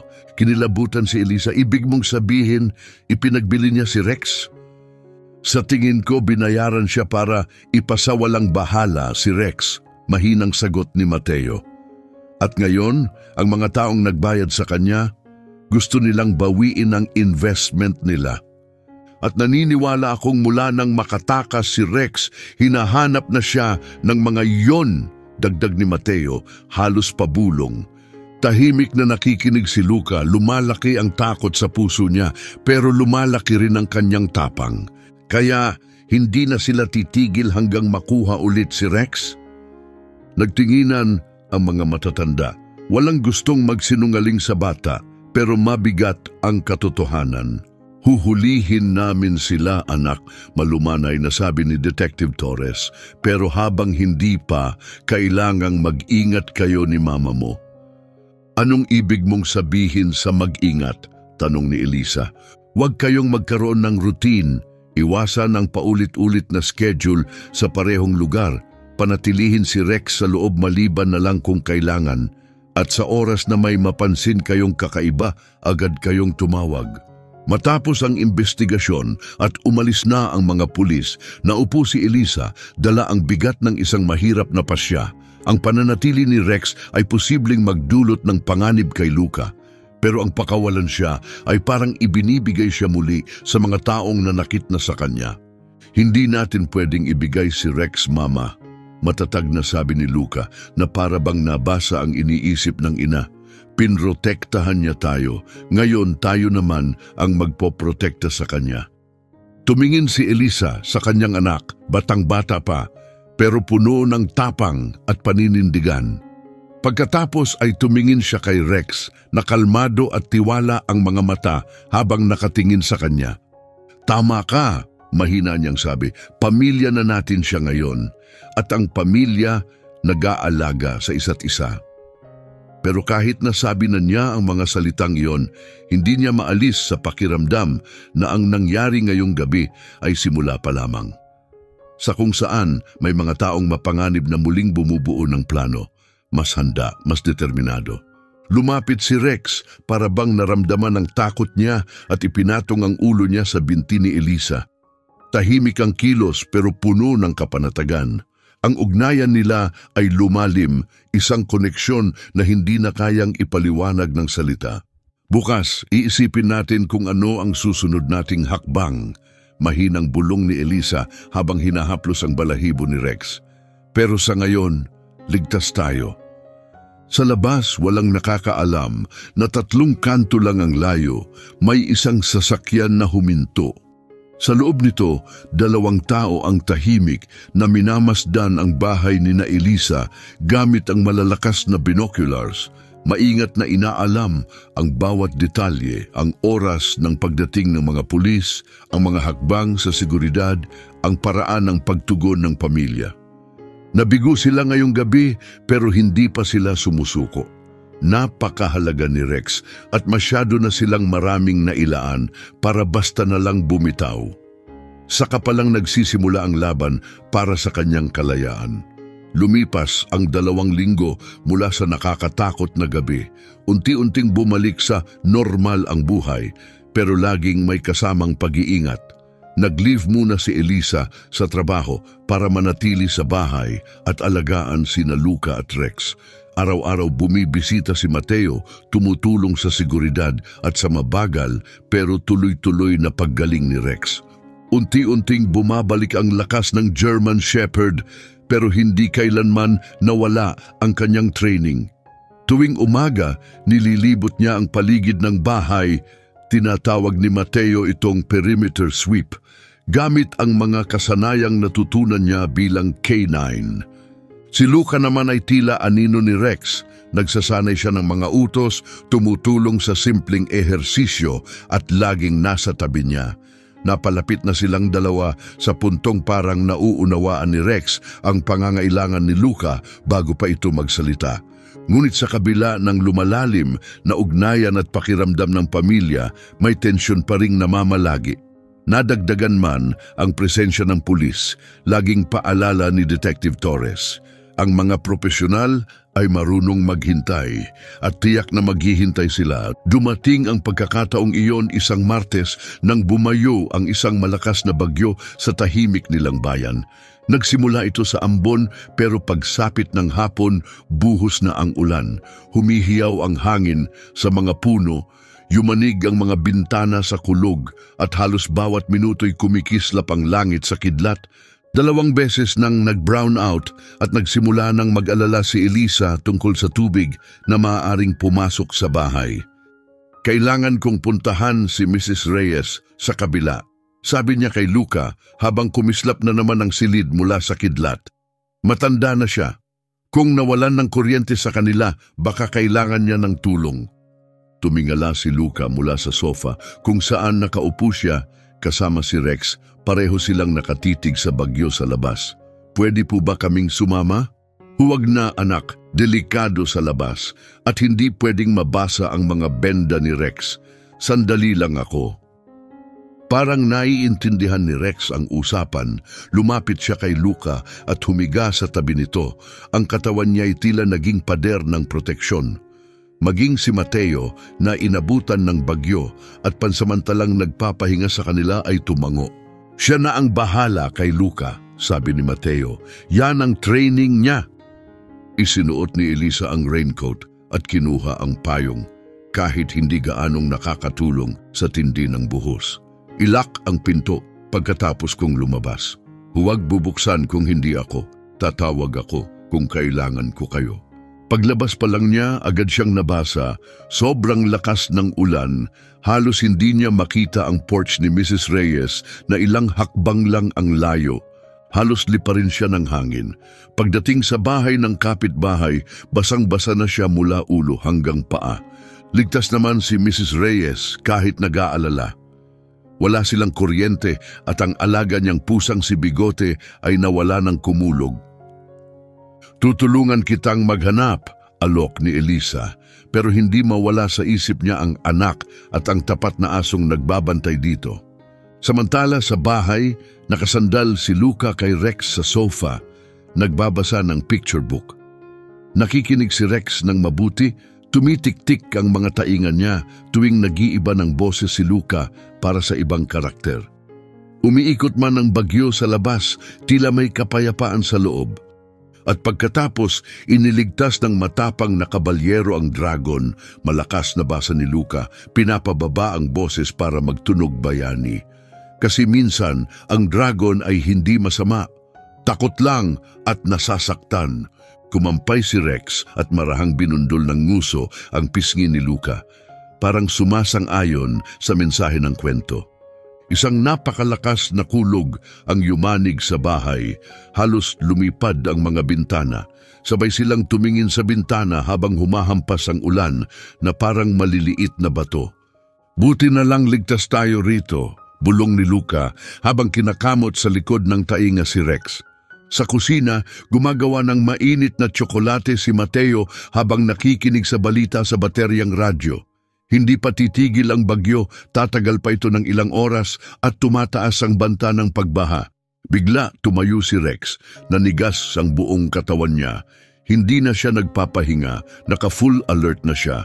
Nakatingala ang mga tainga niya, tuwid, ang mga matay nakatutok sa likod na pinto. "Bakit, boy?" bulong ni Luca. May lumabas na malalim, mababang ungol mula sa lalamunan ni Rex. Hindi ito ungol ng kaba, ito ang uri ng tunog na nagsasabing may mali. Sobrang mali. "Mr. Mateo," sigaw ni Luca. Nagpa-police mode na naman si Rex. Mabilis na tumakbo si Mateo papasok at agad niyang nakita ang postura ni Rex. Matigas ang katawan, alerto, nakatutok. Lumapit siya sa bintana.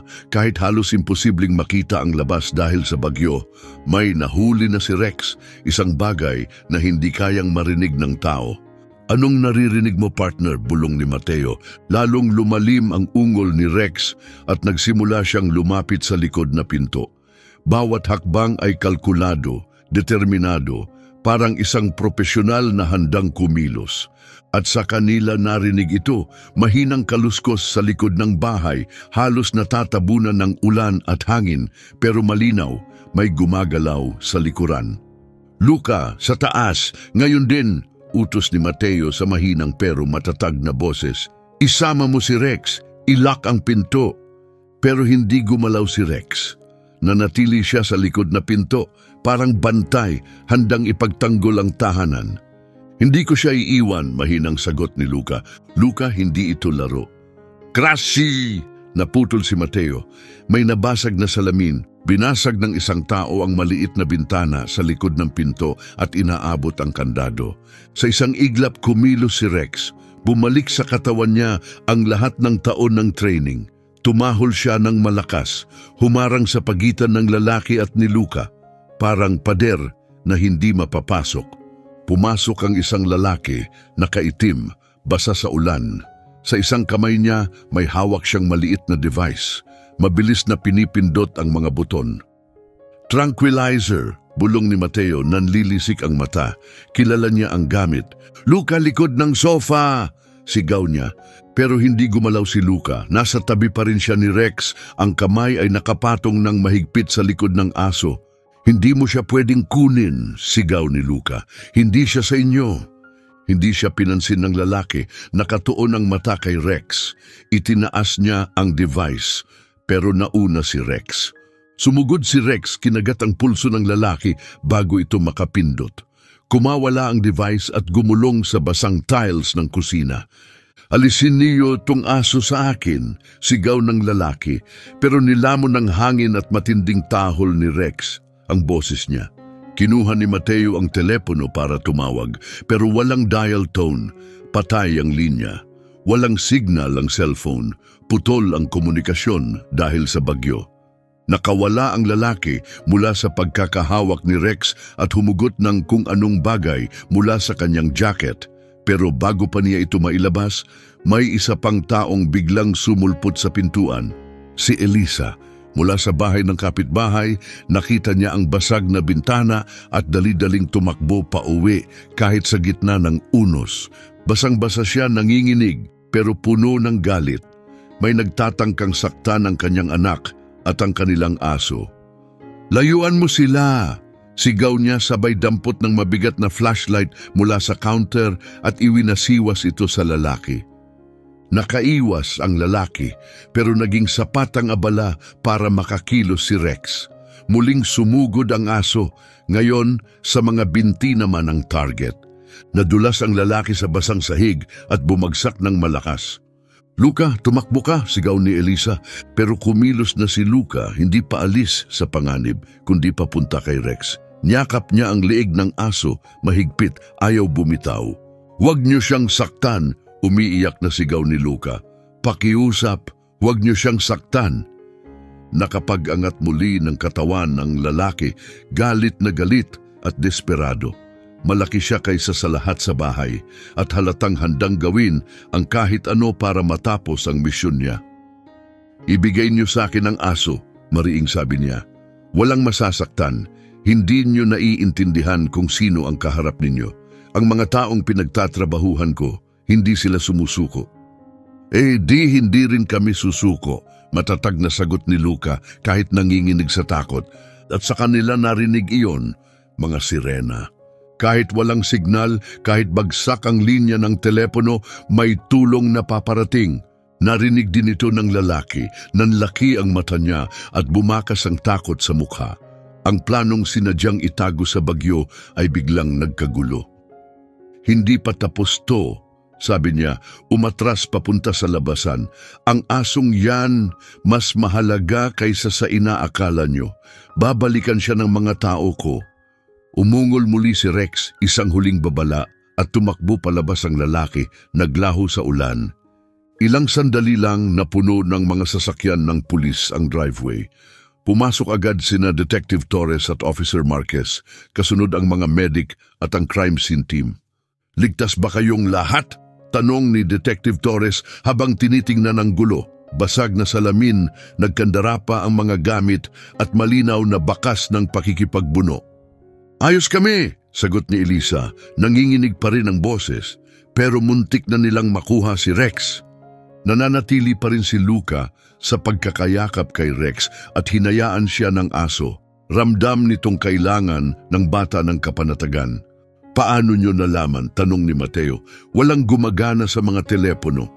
Ang kapitbahay niyo si Mrs. Reyes, sagot ni Officer Marquez. Tumawag siya gamit ang landline. Sabi niya, nakita niyang may pumasok sa bahay ninyo. Napuno ng pasasalamat ang puso ni Elisa. Sa kabila ng bagyo at edad nito, pinili pa ring tumulong ni Mrs. Reyes. Tiningnan ni Detective Torres ang device na naiwan ng salarin. Hindi ito laruan, aniya, mabigat ang tono. Gamit ito ng mga veterinaryo pero minodify para magamit agad. Anong ibig sabihin niyan? Tanong ni Elisa. Ibig sabihin, may pera ang mga to, may kaalaman, at may access sa espesyal na gamit, sagot ni Torres. Mga profesional sila, hindi lang basta sindikato sa kanto. Sinusuri ni Mateo ang nabasag na bintana. Alam nila ang ginagawa nila, mabilis, tahimik. Pinagmamasdan na nila tayo, bulong ni Elisa. Kabisado nila ang bahay. At naghintay sila ng bagyo para hindi natin sila mapansin at maputol ang komunikasyon. Tumango si Torres. Maglalagay kami ng patrol dito 24 na oras bawat araw simula ngayon. Pumasok na sila sa bahay, ibig sabihin desperado na sila. Pero bakit? Tanong ni Luca. Mahinang-mahina ang boses pero buo. Alam ko pong matalino si Rex pero bakit gustong-gusto nila siya? Nagkatinginan ng mga matatanda. Walang gustong magsabi pero alam nilang dapat marinig ito ni Luca. Lumuhod si Mateo sa tabi ng bata at ng aso. Anak, si Rex, hindi lang basta police dog. Kasama siya sa mga operasyon na tumulong sa paghuli ng mga mapanganib na tao. Nang mawala siya, maraming investigasyon ang tumigil. Kaya gusto nila siyang gamitin para sa masama? Tanong ni Luca. Parang ganon, sagot ni Mateo.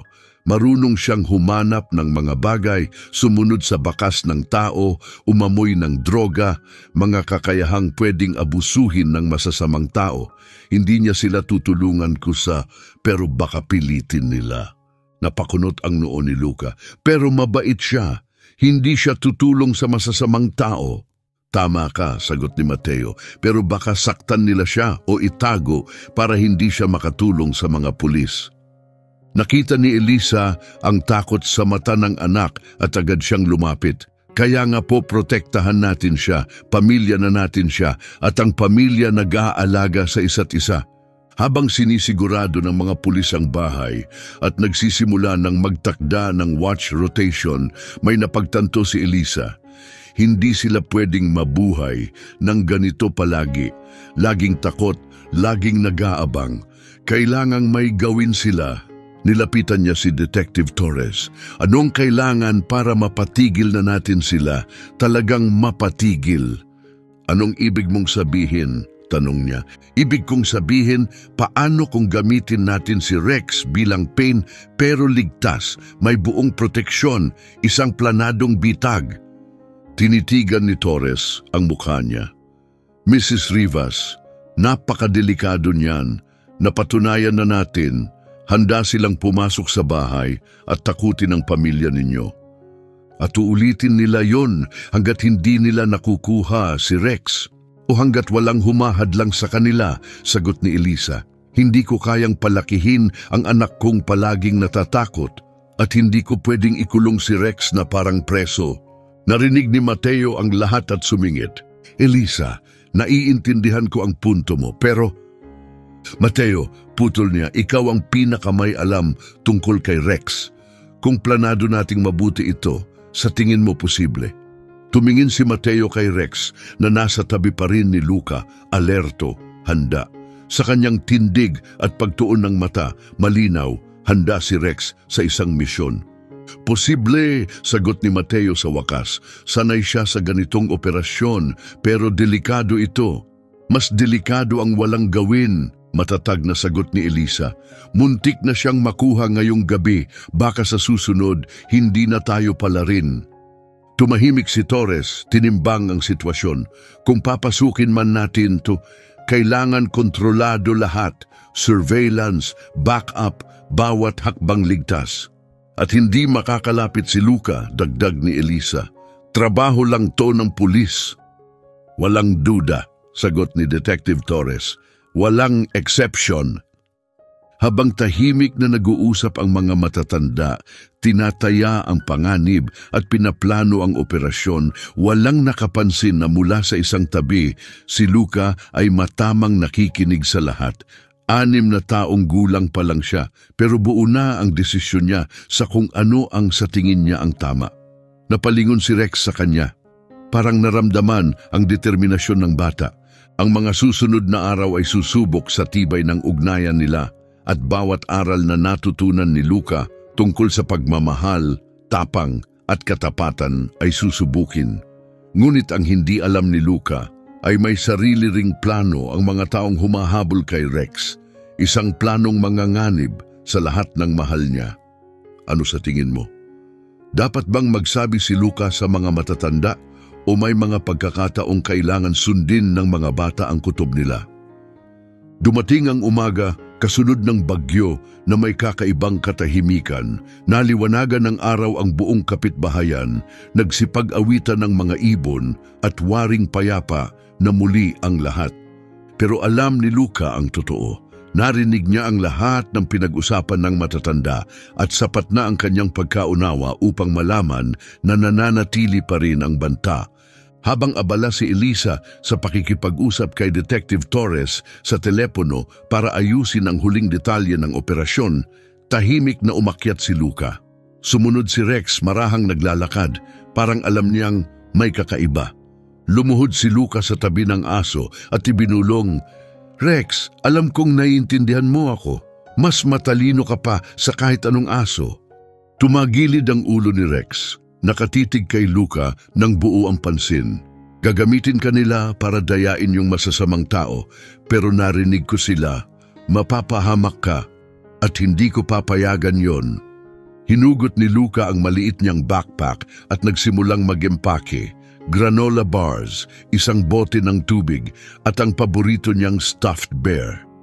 Pupunta tayo sa ligtas na lugar, tayong dalawa lang. Nanatiling malapit si Rex, nakikinig, parang nauunawaan niya ang bawat salita. Pero sa halip na tumutol, lalong lumapit si Rex na parabang sinasabing, "Kasama mo ako."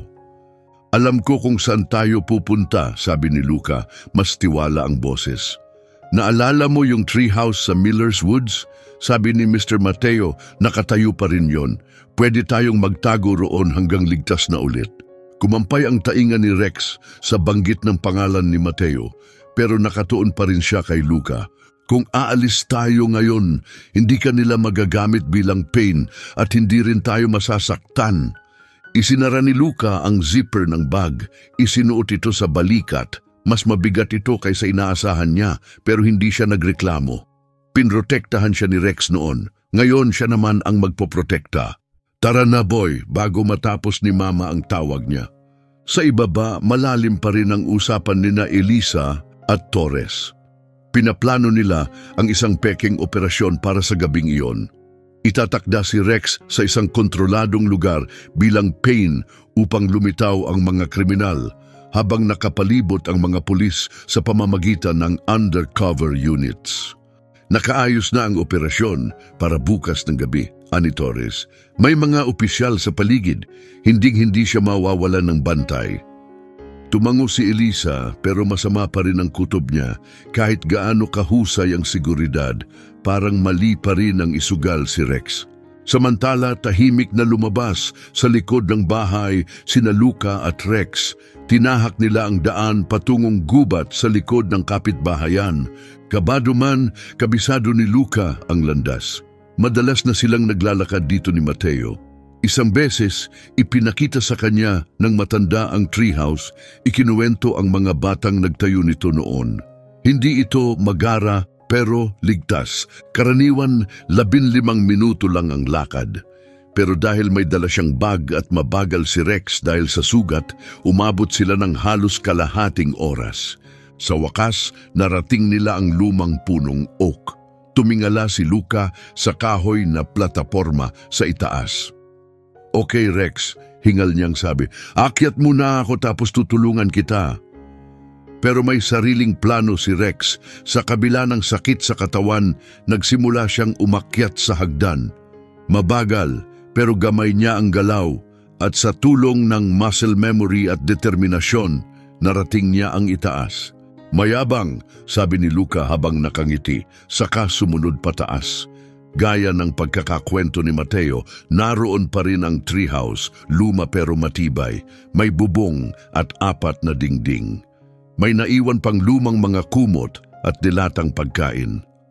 Sakto to, sabi ni Luca, inilatag ang hindi amag na kumot. Dito tayo titira hanggang sumuko na sila. Inamoy ni Rex ang bawat sulok ng treehouse, sinisigurado na ligtas ito. Nang masiguro niyang walang panganib, humiga siya sa tabi ni Luca. Samantala sa bahay, tapos na ang tawag ni Elisa. Agad siyang umakyat para kausapin si Luca tungkol sa plano ng araw. Luca, tawag niya mula sa ibaba ng hagdan. Nasaan ka, anak? Walang sumagot. Umakyat siya sa hagdan at sumilip sa kwarto nito. Wala na ang backpack. Nawawala rin ang kanyang stuffed toy. Bumigat ang dibdib niya. Bumalot ang takot sa kanyang puso nang maunawaan niya ang nangyari. Luca? Sigaw ni Elisa. Ang boses niya ay umalingaw-ngaw sa buong bahay, puno ng pag-aalala habang sinusuri niya ang bawat silid. Walang sumagot. Nang dumating si Mateo para sa karaniwan niyang pagbisita, nadatnan niya si Elisa na halatang nanginginig sa takot. Wala na siya, sabi ni Elisa pilit na pinapakalma ang sarili. Nawawala ang backpack niya, pati si Rex. Pakiramdam ko sinadya niyang umalis. Hindi na kinailangan pa ng paliwanag si Mateo.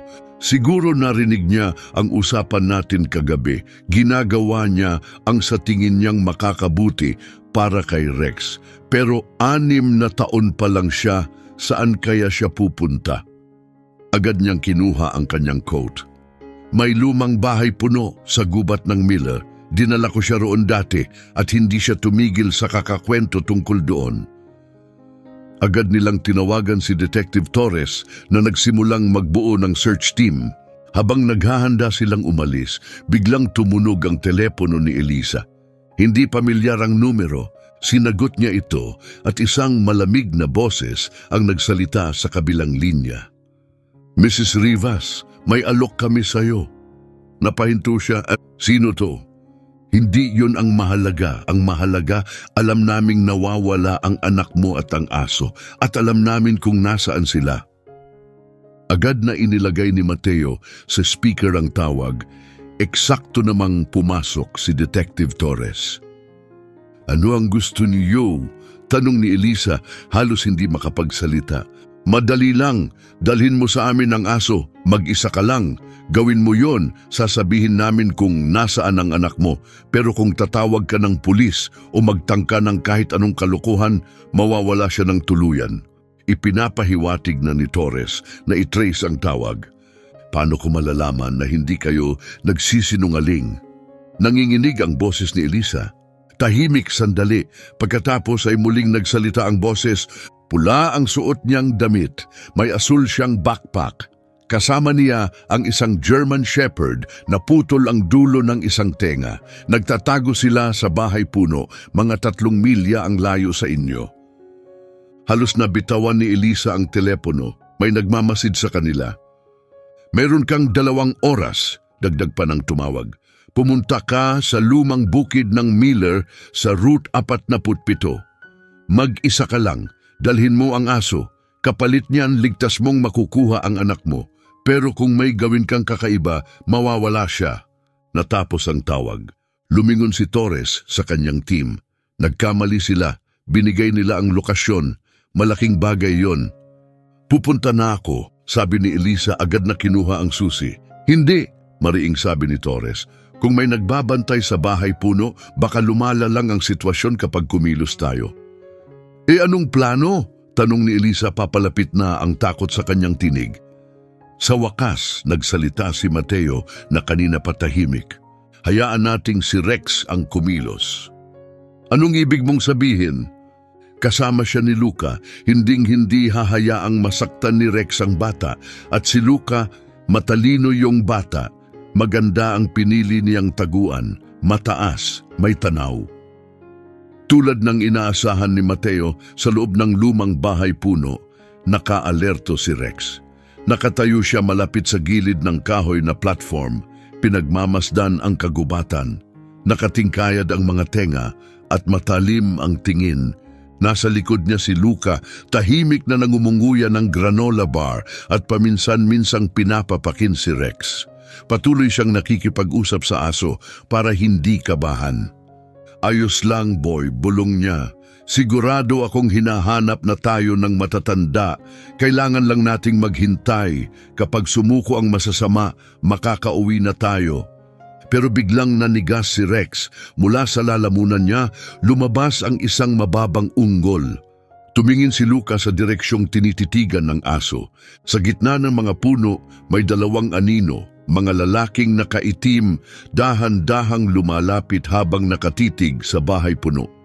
Ayan sila, sabi ng isa. Tama ang sinabi sa atin.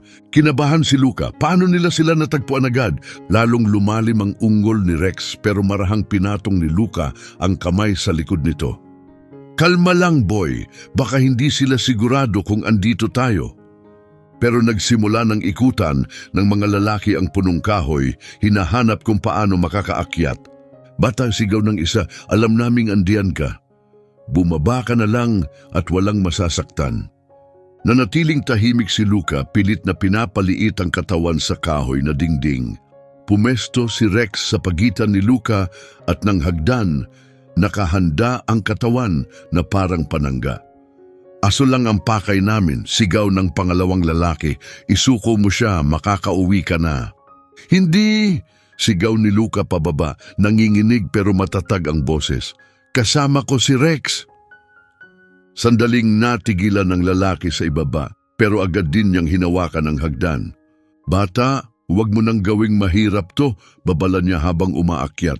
Pero handa na si Rex, mabilis siyang pumesto sa itaas ng hagdan at naglabas ng malakas at matinis na tahol na umalingaw-ngaw sa buong kagubatan. Parang sirena ng panganib. Hindi yun basta tahol lang. Isa yung sinanay na tahol ng babala, isang signal na ginagamit ng mga pulis na aso para humingi ng saklolo. Kahit walang opisyal na malapit, kumilos si Rex ayon sa likas na instinct. Ang bawat tahol niya ay may tiyak na ritmo, isang panawagan ng tulong na kilalang kilala ng sinumang handler. Natigilan ang lalaki sa kalagitnaan ng hagdan. Inaasahan niya ang isang batang takot at marahil isang mabagal, sugatang aso, hindi isang bihasang K9 na handang lumaban. Bilisan mo! Sigaw ng ikalawang lalaki mula sa lupa. Kailangan natin yang aso ngayon na! Pero pagdating ng unang lalaki sa huling baitang, kumilos si Rex na parang isang eksperto.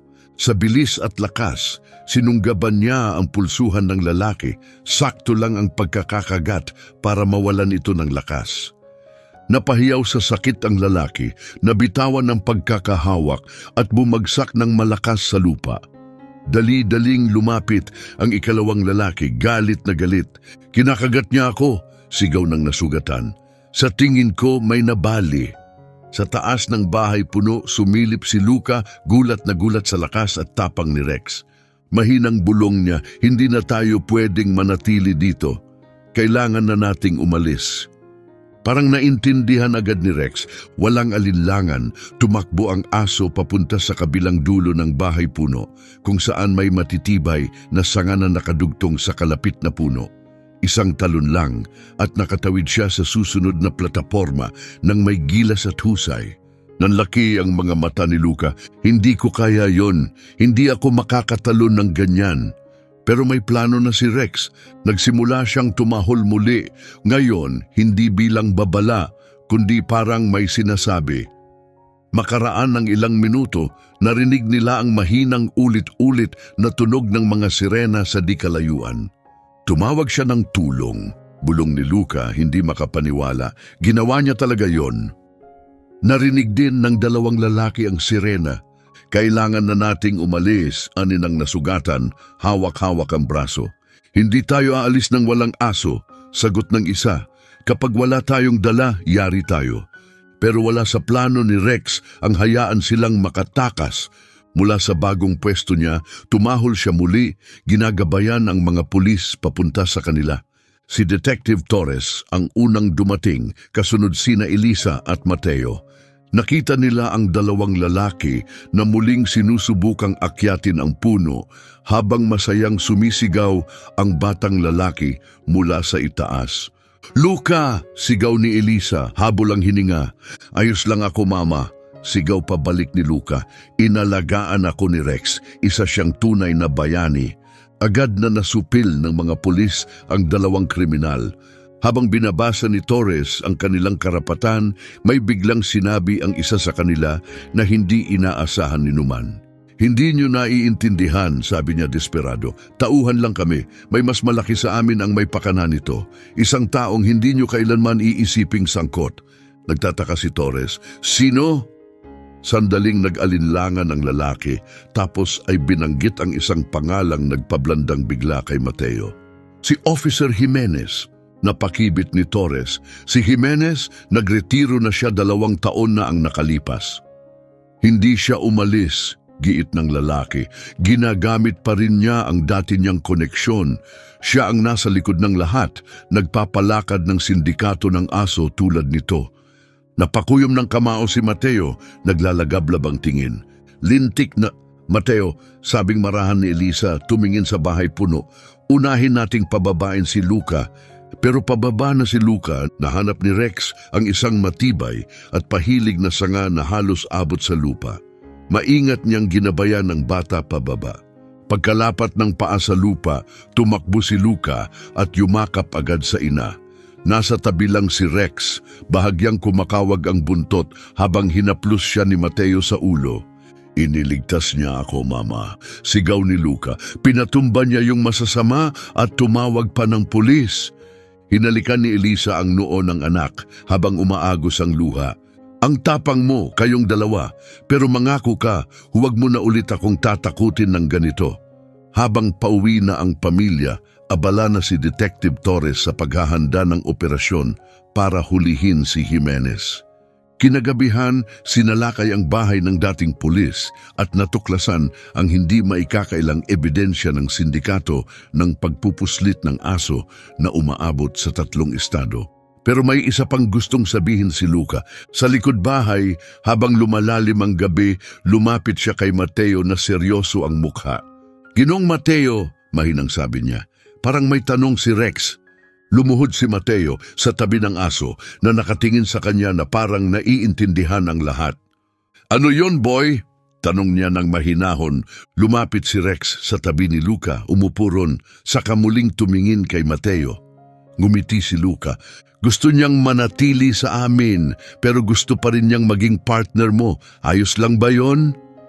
Naramdaman ni Mateo ang paghapdi ng mata, tinamaan ng bigat ng mga salita ng bata.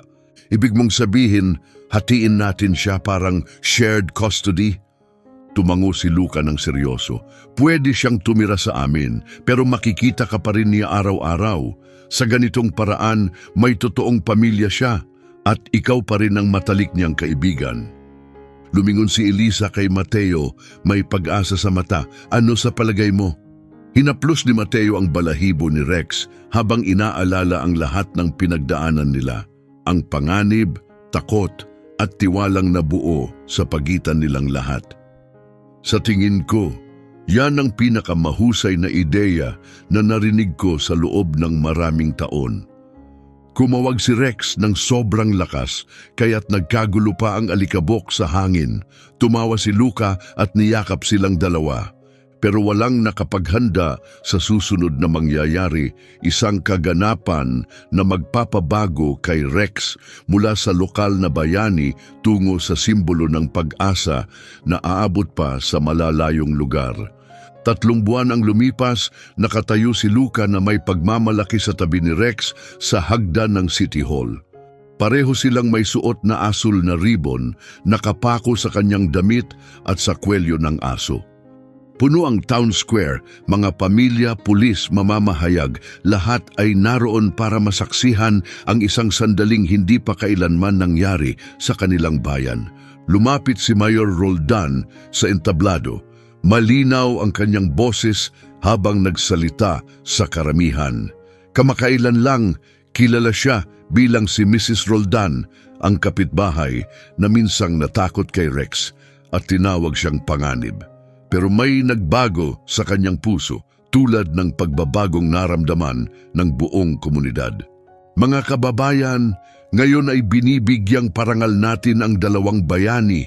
Ang isa'y isang matapang na batang lalaki, ang isa na may isang retiradong kaysyam na pinatunayan na may puso pa rin siyang tagapagtanggol. Ngumiti si Luca kay Mateo na nakatayo sa likod niya sa kanyang malinis na uniforme, matikas at puno ng dangal. Nasa gilid naman si Elisa, nakangiti habang may luha sa kanyang mga mata, pinagmamasdan ng anak habang tinatanggap nito ang pagkilalang karapat-dapat sa kanya.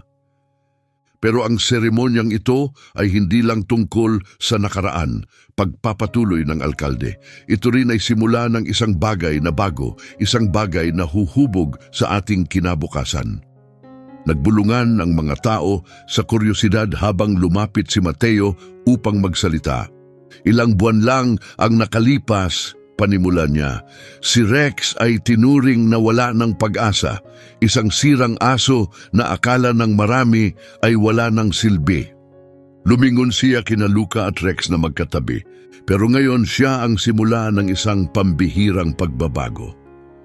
Sa tulong ng opisina, ng alkalde at ng buong kapulisan, inanunsyo ni Mateo ang pagbubuo ng isang bagong programa sa komunidad.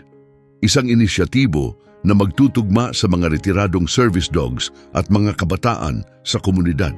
At para pasimulan ito, ang unang opisyal na pares ay sina Luca at Rex mismo.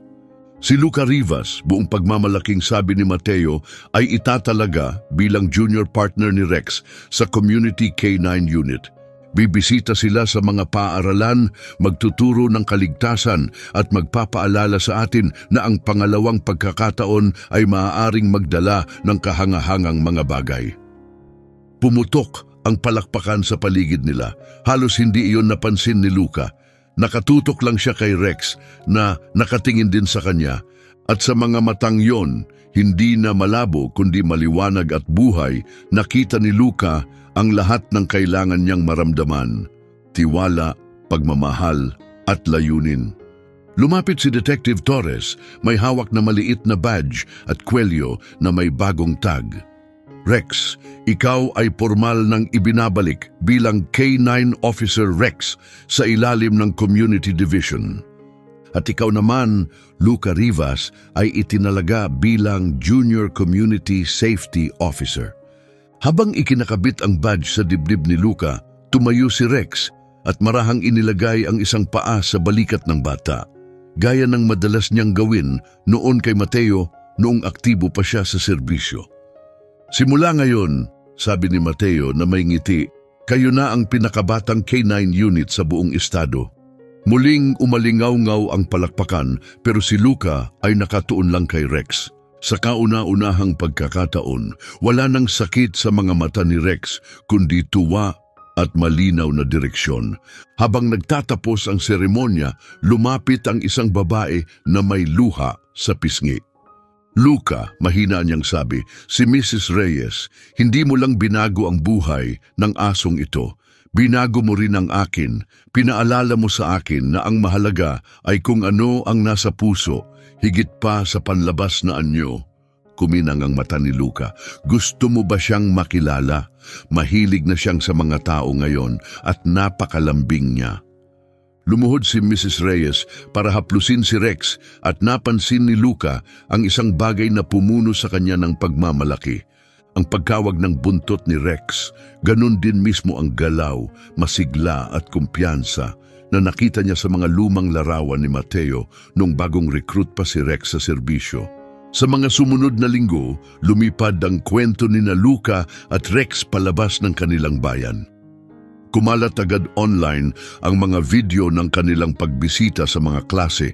Nakitang nakaupo si Rex sa tabi ng mga batang kinakabahan habang si Luca ay nagpapaliwanag kung paanong kayang alisin ng kabaitan ng takot. Lumabas sila sa lokal na TV, sinundan ng mga estasyong pambansa at sa kalaunan itinampok sila sa mga morning show sa buong bansa. Habang nakaupo sa harap ng host, ibinahagi ni Luca ang mga salitang tumagos sa puso ng milyon-milyon.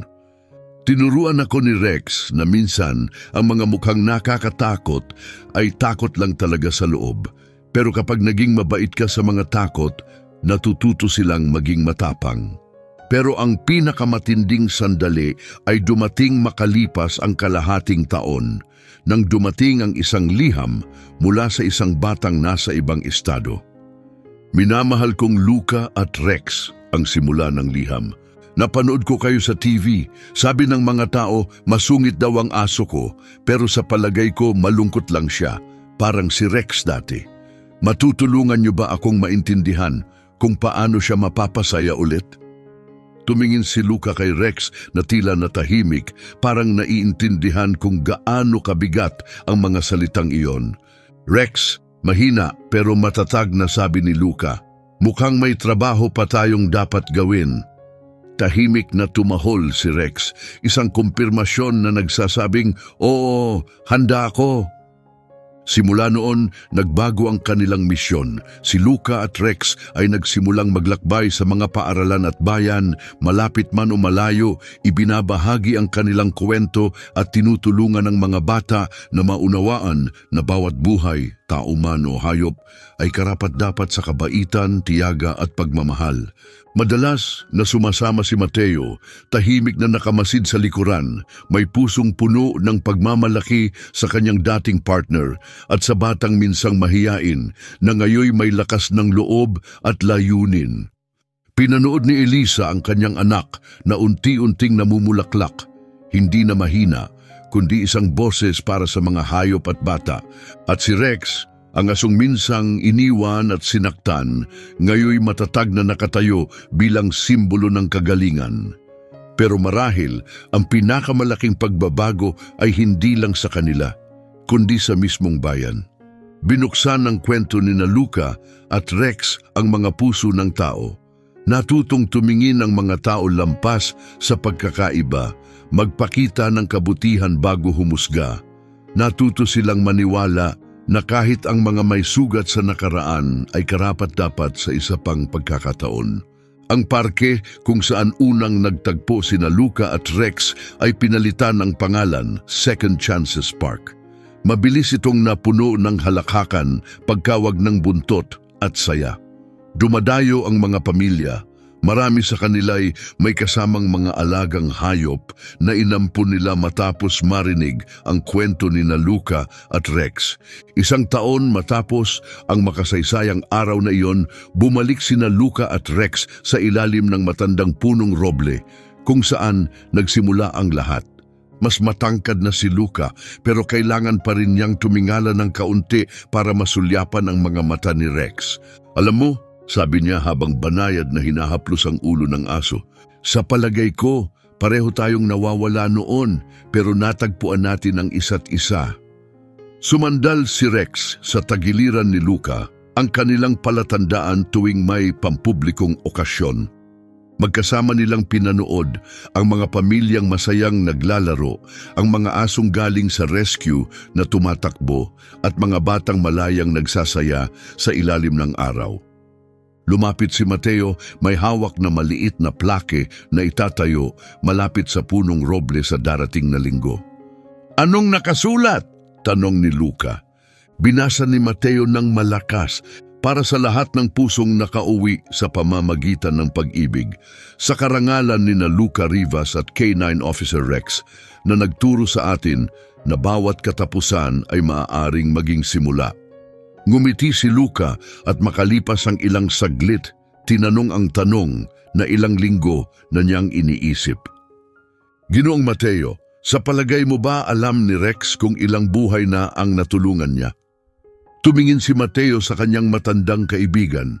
Pinagmamasdan ni Rex ang isang grupo ng mga batang naglalaro kasama ang isang asong inampon, isang aso na nakahanap ng pamilya dahil sa ginawa ni na Luca at Rex.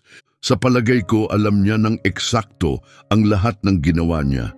Mahina ngunit malinaw na sabi ni Mateo, at sa tingin ko, ipinagmamalaki niya ang batang tumulong sa kanya para magawa yon. Ang salitang partner ay muling nagpatibok sa puso ni Luca. Hindi iyon kailanman naging luma para sa kanya. Habang lumulubog ang araw sa Second Chances Park, magkasabay na naglakad pa uwi ang bata at ang kanyang aso. Ang kanilang magkaparehong badge ay kumikislap sa huling liwanag ng araw. Sa kanilang likuran, tahimik na sumusunod si Mateo, nakangiti sa dalawang kaluluwang nagligtas sa isa't isa at sa napakarami pa.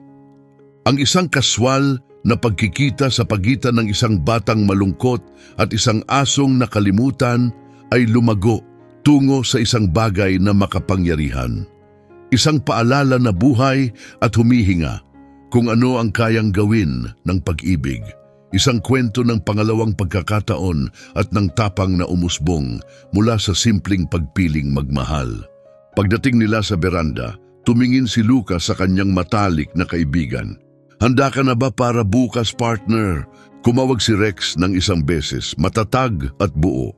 At alam ni Luca, anuman ang susunod, sabay nilang haharapin dahil ganyan ang tunay na magkapartner. Noong araw na yon sa parke, ng isang batang lalaki ang tumingin lampas sa takot at nakita ang kaluluwa ng isang sugatang aso, hindi lang siya nakahanap ng alaga. Nakahanap siya ng bayani, isang bayaning matagal nang naghihintay na may magtiwala ulit na siya'y karapat-dapat pang iligtas. Kung nahipo ka ng kwentong ito, paki-like at i-share mo ito sa isang taong kailangang maalala kung anong kayang gawin ng malasakit. Mag-subscribe para mapakinggan ang mas marami pang totoong kwento ng pag-asa at paggaling. At sabihin mo sa comments, nagbigay ka na ba ng pangalawang pagkakataon sa isang tao o nilalang na nangailangan nito? Maaring ang kwento mo ang simula ng susunod na Luca at Rex. Saan ka nakikinig mula? At anong rescue animal ang nagbago ng buhay mo? Gusto naming malaman.